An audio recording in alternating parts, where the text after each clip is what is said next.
오늘 하나님의 말씀은 고린도전서 11장 20절에서 22절 말씀입니다. 신약 277쪽입니다.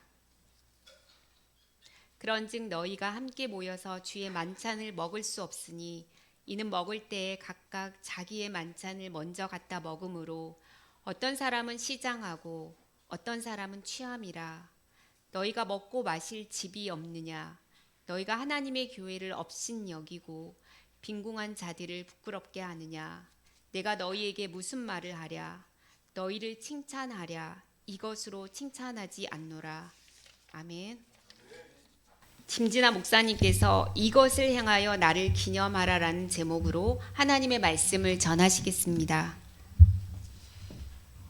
예수께서 십자가에 달리고 다시 살아나셨다는 사실을 믿는 이들은 안식일을 대신하여 예수께서 다시 사신 날을 주님의 날로 지키기 시작했습니다.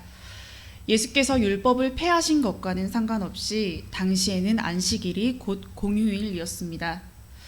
율법을 지켜온 오랜 전통에 따라서 일을 멈추어야 하는 날이었죠. 이런 상황에서 그리스도인들은 주님의 날, 곧 주일에 일상의 일을 마친 다음에야 하나님을 예배하러 모였습니다. 우리와는 좀 다르게 초대교회는 예배를 드리기 전에 먼저 공동 식사를 나누었습니다. 그 식사 자리에서 깊은 사랑의 교제를 나눈다고 해서 이 공동 식사를 애찬이라고 부릅니다. 예수께서 생전에 무리를 먹이셨듯이 성도들은 각자 음식을 가져와서 서로를 음식으로 섬겼습니다. 우리 문화에서도 밥이라는 개념이 참 중요합니다. 식구는 같은 음식을 공유하죠.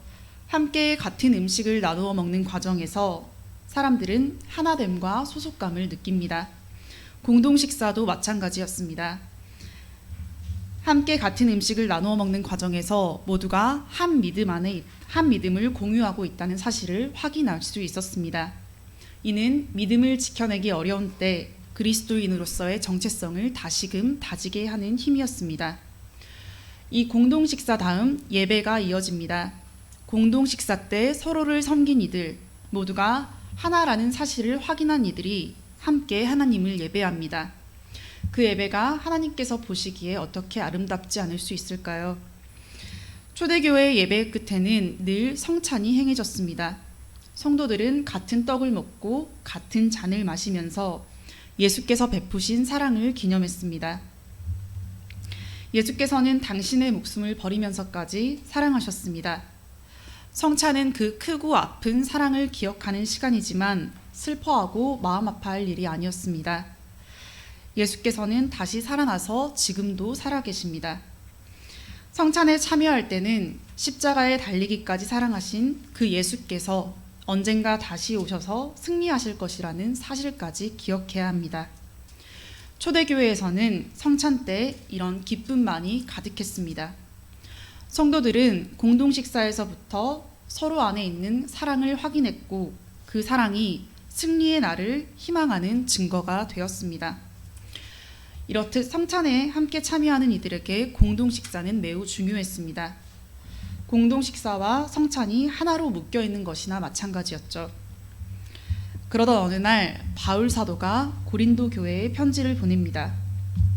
너희가 함께 모여서 주의 만찬을 먹을 수 없으니 성도들이 함께 공동 식사를 나누고 성찬에 참여하더라도 그것은 주님을 기념하는 게 아니라는 말입니다.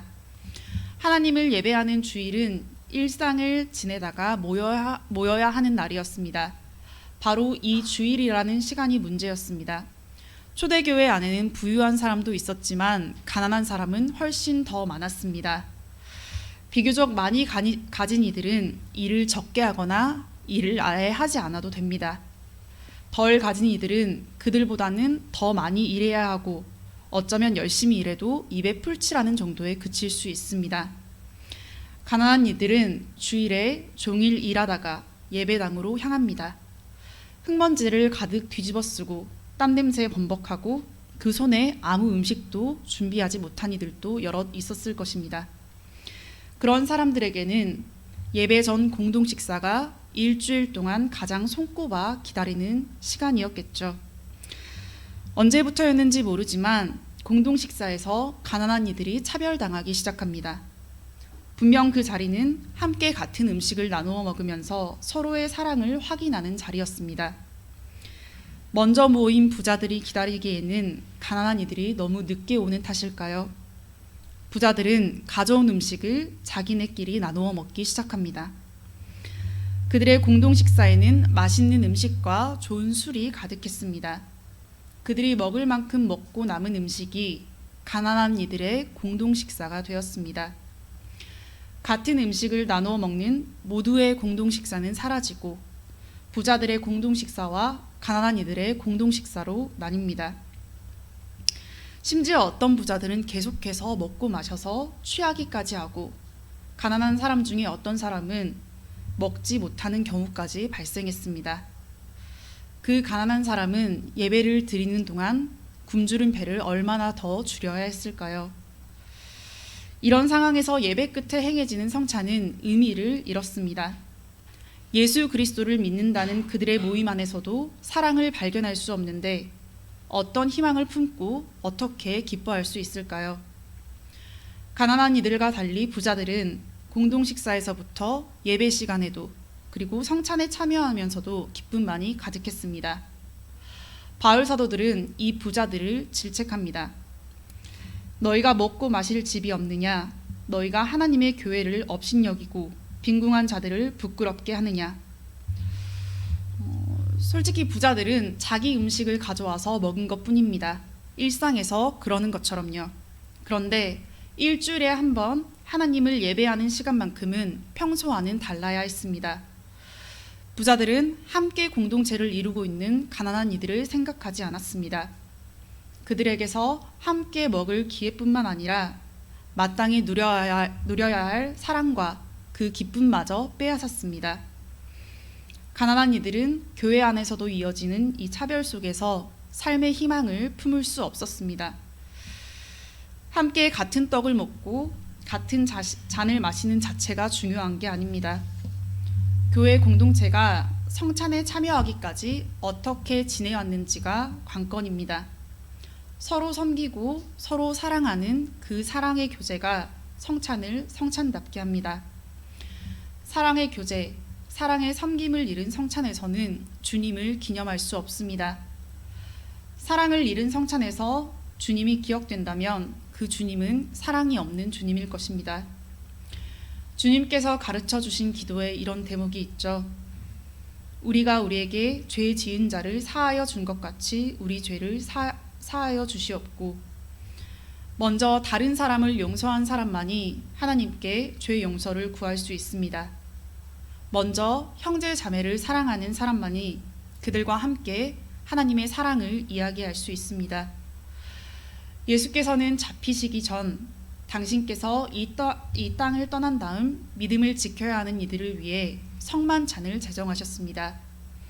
그들은 함께 같은 떡을 먹고 함께 같은 잔을 마시면서 예수께서 보여주신 사랑을 기억해야 합니다.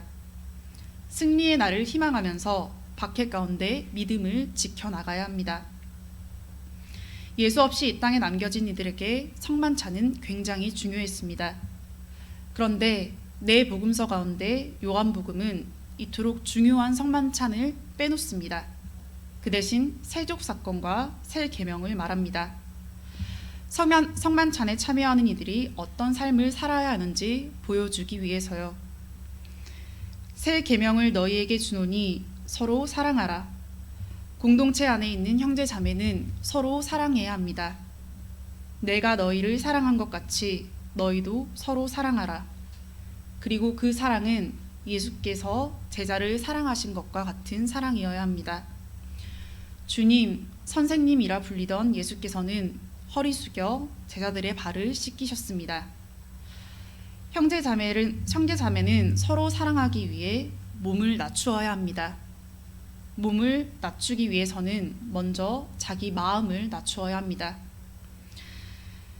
성찬에 참여하는 동안 두렵고 떨린 말씀이 있습니다.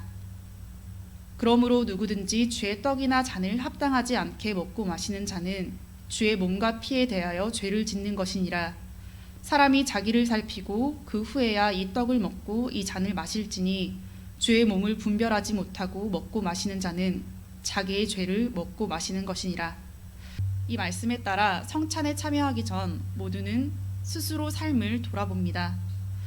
하나님께서 하나뿐인 아들을 죽이면서까지 베푸신 그 사랑을 떠올리면서 하나님과의 관계에 초점을 두는 것 같습니다. 하나님을 예배하기 위해 예배의 자리를 지키려 얼마나 노력했는지, 하나님의 뜻을 구하기 위해 말씀을 얼마나 가까이 하고 얼마나 기도했는지, 아마 이런 것들을 떠올리는 것 같습니다. 그래서 예배의 자리에 나오지 않았음에, 더 기도하지 않고 말씀을 가까이 하지 않았음에 찔려서 성찬에 참여하지 않기도 합니다. 감히 참여하기 두려운 것이겠죠. 그런데 이 말씀이 위치한 자리를 곰곰이 생각해 보아야 합니다. 이 두려운 말씀은 초대교회의 공동 식사에서 발생한 이 문제를 다루는 가운데 놓여 있습니다. 그렇다면 적어도 성찬과 관련하여 이 말씀을 들을 때는 한 몸을 이루고 있는 형제 자매와의 관계를 돌아보아야 합니다. 우리가 하나님을 얼마나 사랑하는지, 얼마나 하나님의 뜻대로 사는지는 형제 자매를 사랑하는 데서 드러납니다. 예수께서 말씀하셨습니다. 내가 진실로 너희에게 이르노니 너희가 여기 내 형제 중에 지극히 작은 자 하나에게 한 것이 곧 내게 한 것이니라. 내가 진실로 너희에게 이르노니 이 지극히 작은 자 하나에게 하지 아니한 것이 곧 내게 하지 아니한 것이니라. 형제 자매를 사랑하지 않는 사람을 하나님께서 사랑하실 리 없습니다. 형제 자매를 사랑하는 사람만이 하나님께 사랑받을 자격이 있습니다. 고린도 교회 부자들에게는 그런 사랑이 없어서 가난한 이들을 기다리지 못했습니다. 평소 그들은 배고픔을 견딜 이유가 없습니다. 배고픔을 느낄 때면 언제든 먹을 수 있었으니까요. 그런데 주일에 가난한 이들이 다 올 때까지 기다리려면 평소에 하지 않던 행동을 해야 합니다. 그들이 올 때까지 배고픔을 참아야 합니다. 부자가 가난한 사람에게 베푸는 사랑이란 이런 것입니다. 먹을 것을 남겨주는 게 아니라 겪지 않아도 되는 배고픔을 자처해서라도 그들과 함께 나누어 먹는 게 사랑입니다. 일주일에 한 번뿐일지라도 이렇게 하다 보면 언젠가는 일상에서도 가난한 사람을 더 헤아릴 수도 있습니다. 예전보다 조금은 더 불편함을 자처하는 사람이 될 수 있습니다. 이게 바로 교회 공동체가 가진 힘입니다. 교회 공동체 안에서 반복적으로 경험하는 사랑은 더디더라도 미련해 보이더라도 세상을 바꾸어 나갑니다. 교회 공동체는 성찬 공동체입니다. 우리가 참여하는 성찬이 주님께서 제정하신 성찬이 되려면 우리 가운데 사랑이 있어야 합니다. 그 사랑은 주님께서 몸을 낮추어 섬기신 것과 같은 사랑이어야 합니다. 초대교회의 부자들이 가난한 사람에게 보여주어야 했던 그 사랑이어야 합니다. 말이 잘 통하고 마음이 잘 맞는 사람들끼리 어울리는 게 사랑이 아닙니다. 친한 사람이 듣기 좋은 말을 해주는 게 사랑이 아닙니다. 가까운 이들이 맛있는 음식을 나누어 먹는 게 사랑이 아닙니다. 형제 자매와 의견이 다를 때 자기 생각을 잠시 뒤로 하고 다른 이의 입장을 헤아리려고 노력하는 게 사랑입니다. 소리 높여 다투더라도 먼저 손 내밀어 용서를 구하는 게 사랑입니다. 지난날 허물을 들추지 않는 게 사랑입니다. 수고스러운 일을 나서서 하는 게 사랑입니다. 서먹하더라도 먼저 다가가는 게 사랑입니다. 자기 걸음을 늦추어 느린 사람과 함께 걸어가는 게 사랑입니다. 평소에는 하지 않던 일을 적어도 우리가 함께 모여 있을 때는 해내야 합니다. 혹 앞으로 성찬에 참여할 때마다 형제자매를 사랑하지 않는 순간들이 떠올라서 두려울 수도 있을 것 같은데요. 하나님께서는 의인이 아니라 죄인을 부르기 위해 하나뿐인 아들을 죽이셨습니다. 사랑만이 있어야 하는 성찬에서 사랑하지 않은 죄를 떠올리는 것은 은혜입니다. 성찬은 형제 자매와의 관계를 돌아보고 그들을 더욱 사랑하겠노라고 결단하는 시간입니다. 그러니 사랑하지 않은 순간들이 있더라도 이제라도 사랑하기를 원하는 형제 자매와 함께 같은 떡을 먹고 같은 잔을 마셔도 됩니다. 이것을 행하여 나를 기념하라. 성찬에 참여할 때 주님께서 제자를 씻기려 무릎 꿇으신 그 사랑, 우리를 위해 십자가에 달리신 그 사랑을 기억해야 합니다. 그리고 그 사랑이 우리 안에 살아 있어야 합니다. 주님께서 보이신 사랑으로 서로를 사랑하는 공동체가 되기를 바랍니다. 우리 안에서 꾸준히 반복적으로 경험하는 그 사랑이 세상을 아름답게 바꿔나가기를 간절히 소망합니다. 기도드리겠습니다. 주님의 사랑과 기대를 저버리는 우리를 붙드시는 주님을 기억합니다. 주님께서 낮아지셨듯 우리도 낮아지기를 원합니다. 주님께서 사랑하셨듯 우리도 서로 사랑하기를 원합니다. 우리 안에서 경험하는 그 사랑이 믿음을 지켜내게 하시고 세상을 바꾸는 힘이 되게 하소서. 우리를 서로 사랑하게 하신 주님을 찬양합니다. 예수님의 이름으로 기도합니다.